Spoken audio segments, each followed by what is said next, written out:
Hoje vamos mergulhar em uma das histórias mais fascinantes da Bíblia, a jornada de Jonas e o grande peixe.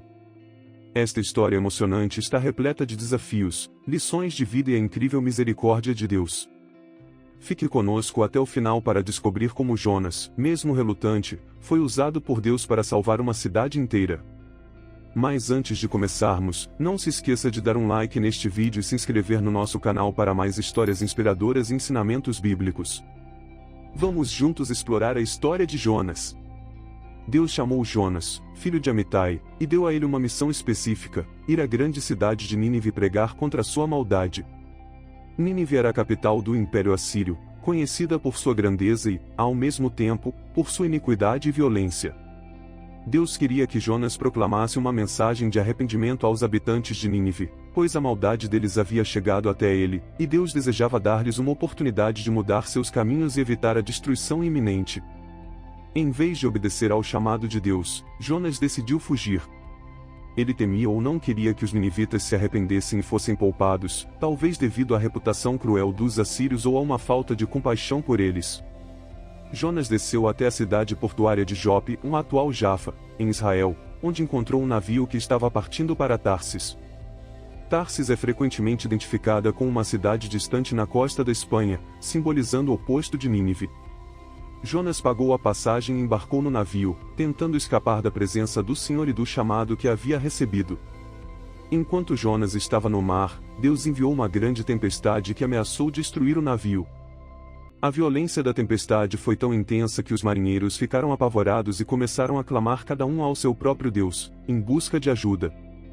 Eles também lançaram a carga do navio ao mar para torná-lo mais leve e tentar sobreviver à tempestade. Enquanto isso, Jonas estava dormindo profundamente no porão do navio, alheio ao perigo. O capitão do navio encontrou Jonas e o acordou, pedindo que ele também orasse ao seu Deus, na esperança de que isso pudesse ajudar a acalmar a tempestade. Percebendo que a situação era extraordinária, os marinheiros decidiram lançar sortes para identificar quem era o culpado pelo desastre. A sorte caiu sobre Jonas, e ele confessou que estava fugindo de Deus. Ele explicou que a tempestade era uma consequência direta de sua desobediência. Esses primeiros eventos estabelecem o cenário para a história de Jonas, mostrando seu relutante início como profeta, sua tentativa de fugir de Deus e as consequências dessa fuga. A tempestade no mar é um ponto crucial, pois é onde Jonas é confrontado com a gravidade de sua desobediência e a necessidade de tomar responsabilidade por suas ações. Quando a sorte caiu sobre Jonas, os marinheiros o questionaram para descobrir quem ele era, de onde vinha, e o que ele havia feito para causar tal tempestade. Jonas explicou que era hebreu e que adorava o Senhor, o Deus do céu, que fez o mar e a terra seca. Ele também confessou que estava fugindo da presença do Senhor. Os marinheiros ficaram ainda mais aterrorizados ao ouvir isso, pois perceberam que a tempestade era um castigo divino devido à desobediência de Jonas. Eles perguntaram a Jonas o que deveriam fazer para que o mar se acalmasse. Jonas respondeu que a única maneira de cessar a tempestade era lançá-lo ao mar. Relutantemente, os marinheiros tentaram remar de volta à terra, mas a tempestade se tornou ainda mais violenta, forçando-os a seguir o conselho de Jonas. Os marinheiros, após orarem ao Senhor para não serem culpados pelo sangue de um inocente, pegaram Jonas e o lançaram ao mar. Imediatamente, a tempestade cessou, e o mar se acalmou. Os marinheiros ficaram cheios de grande temor ao Senhor, eles ofereceram sacrifícios e fizeram votos ao Senhor em gratidão e reconhecimento do seu poder. Esse ato mostra que, mesmo em sua desobediência, Jonas foi um testemunho do poder e da soberania de Deus. Enquanto isso, Jonas afundava no mar, mas Deus não o abandonou. Deus preparou um grande peixe para engolir Jonas. Ele ficou no ventre do peixe por 3 dias e 3 noites. Este período no ventre do peixe foi um tempo de reflexão e arrependimento para Jonas. Ele orou ao Senhor, reconhecendo a sua situação e clamando por misericórdia. A oração de Jonas, registrada no capítulo 2 do livro de Jonas, é uma expressão de gratidão e reconhecimento da salvação de Deus, mesmo em meio à disciplina. Jonas disse: "Na minha angústia, clamei ao Senhor, e ele me respondeu.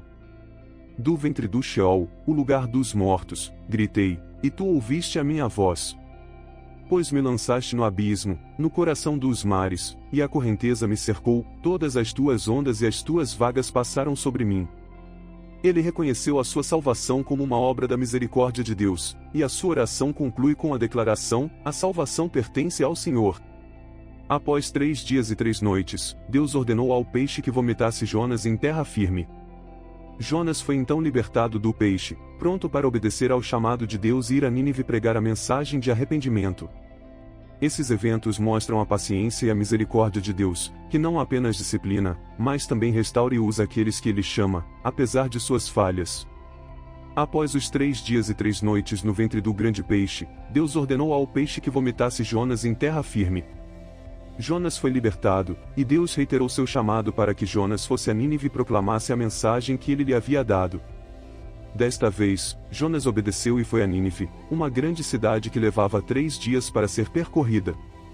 Ao chegar a Nínive, Jonas começou a pregar a mensagem de Deus, anunciando que, em 40 dias, Nínive seria destruída por causa de sua maldade. A reação dos habitantes de Nínive foi surpreendente. Desde o rei até os cidadãos comuns, todos creram na mensagem de Jonas. Eles proclamaram um jejum e vestiram-se de pano de saco em sinal de arrependimento. O próprio rei de Nínive deixou seu trono, tirou suas vestes reais, cobriu-se de pano de saco e se assentou em cinzas. Ele emitiu um decreto ordenando que todos os habitantes e até os animais jejuassem, se cobrissem de pano de saco e clamassem fortemente a Deus. O rei ordenou que todos se afastassem de seus maus caminhos e da violência, na esperança de que Deus se arrependesse e poupasse a cidade. Deus viu o arrependimento sincero dos ninivitas, e em sua misericórdia, decidiu não destruir a cidade. Apesar do grande sucesso de sua missão e da salvação de Nínive, Jonas ficou extremamente descontente e irado com a misericórdia de Deus. Ele orou ao Senhor, dizendo: Ah, Senhor! Não era isso que eu dizia, estando ainda na minha terra? Por isso me adiantei, fugindo para Tarsis, pois eu sabia que és Deus piedoso e misericordioso, tardio em irar-se e grande em benignidade, e que te arrependes do mal. Jonas estava tão frustrado que pediu a Deus que tirasse sua vida, dizendo que era melhor morrer do que viver. Jonas saiu da cidade e fez um abrigo para si, sentando-se à sombra para ver o que aconteceria com Nínive. Deus preparou uma planta para crescer e dar sombra a Jonas, aliviando seu desconforto.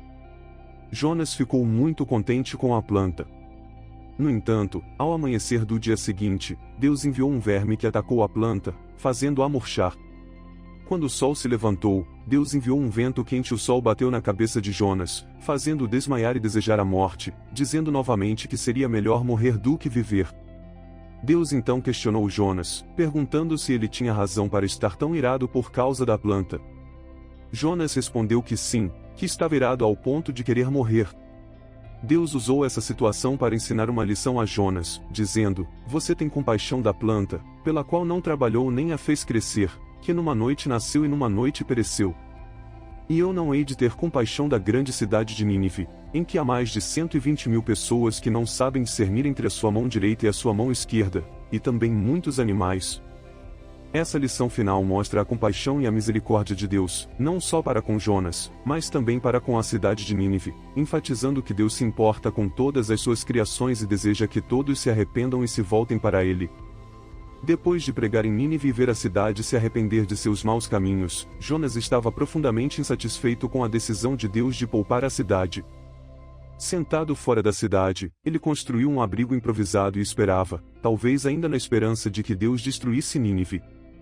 Em seu coração, Jonas estava em conflito, ele conhecia a compaixão de Deus, mas ainda lutava com seus próprios sentimentos de justiça e julgamento.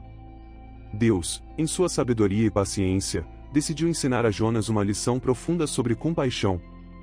Enquanto Jonas estava sentado, Deus fez crescer rapidamente uma planta sobre ele. Esta planta forneceu sombra, aliviando o desconforto de Jonas sob o sol escaldante. Jonas, exausto e emocionalmente desgastado, sentiu um raro momento de alegria e conforto com a sombra da planta. Ele ficou profundamente grato por esse pequeno alívio em meio à sua frustração e angústia. Mas Deus não havia terminado. Na manhã seguinte, ele enviou um verme que atacou a planta, e ela murchou e morreu. Com a planta morta, o sol voltou a bater implacavelmente sobre a cabeça de Jonas, e Deus mandou um vento quente do leste, fazendo Jonas se sentir ainda mais abatido. Desesperado, Jonas expressou novamente seu desejo de morrer, dizendo que preferia a morte ao sofrimento. Neste momento, Deus falou com Jonas, e o diálogo que se seguiu revelou a verdadeira lição. Jonas, você tem compaixão de uma planta pela qual não trabalhou, que não fez crescer. Ela brotou numa noite e pereceu na outra. E eu, não deveria ter compaixão da grande cidade de Nínive, onde há mais de 120.000 pessoas que não sabem discernir entre a mão direita e a mão esquerda, e também muitos animais. Imagine o impacto dessas palavras em Jonas. Deus estava mostrando a ele a disparidade entre sua preocupação egoísta por uma planta e a compaixão divina por uma cidade inteira cheia de vidas humanas e animais. Através da planta, Deus revelou a limitação da perspectiva de Jonas. Ele estava mais preocupado com seu próprio conforto do que com o destino de milhares de pessoas inocentes.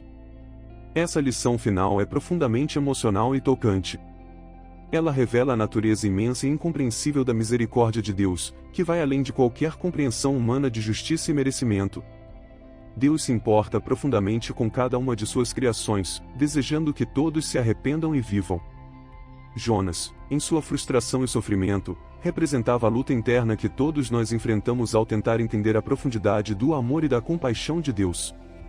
A história termina de forma aberta, deixando os leitores refletindo sobre a lição que Deus ensinou a Jonas, uma lição sobre misericórdia, compaixão e a necessidade de olhar além de nossos próprios preconceitos e limitações para entender o coração de Deus.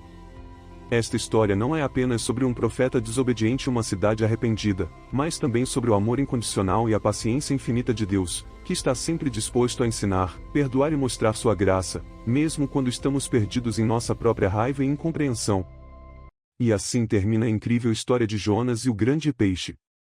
De um profeta relutante e desobediente a um mensageiro da compaixão divina, a jornada de Jonas nos ensina sobre a paciência, misericórdia e amor incondicional de Deus. Apesar das falhas humanas, Deus está sempre pronto a nos perdoar e usar-nos para cumprir seus propósitos. Esperamos que você tenha gostado desta história tanto quanto nós gostamos de compartilhá-la com você. Se esta história tocou seu coração, não se esqueça de deixar um like, compartilhar com seus amigos e se inscrever no nosso canal para mais histórias inspiradoras da Bíblia.